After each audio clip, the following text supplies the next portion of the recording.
বাংলাদেশ ছাত্র অধিকার পরিষদের চট্টগ্রাম মহানগর শাখার নতুন আংশিক কমিটি অনুমোদন দেওয়া হয়েছে। সংগঠনের কেন্দ্রীয় সংসদের নির্দেশনায় আগামী 1 বছরের জন্য এই কমিটির অনুমোদন দেওয়া হয়। সম্প্রতি জারি করা এক প্রেস বিজ্ঞপ্তিতে এই তথ্য জানানো হয়েছে।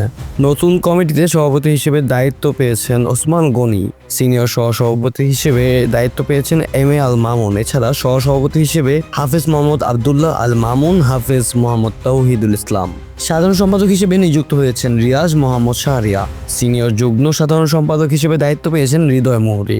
সংগঠনের সাংগঠনিক সম্পাদক হিসেবে দায়িত্ব পেয়েছেন ইঞ্জিনিয়ার এনায়েতুল্লাহ জিশান। সহ সাংগঠনিক সম্পাদক হিসেবে দায়িত্ব পেয়েছেন আসাদুজ্জামান আরাফাত, রিদওয়ান বিন রহিম। প্রেস বিজ্ঞপ্তিতে আরও জানানো হয়, আগামী 1 মাসের মধ্যে পূর্ণাঙ্গ কমিটি গঠন করে কেন্দ্রীয় সংসদে জমা দেওয়ার নির্দেশ দেওয়া হয়েছে। সংগঠনের কেন্দ্রীয় সংসদের সভাপতি ও সাধারণ সম্পাদক স্বাক্ষরিত বিজ্ঞপ্তিতে এই কমিটি কার্যকর হওয়ার কথা উল্লেখ করা হয়েছে।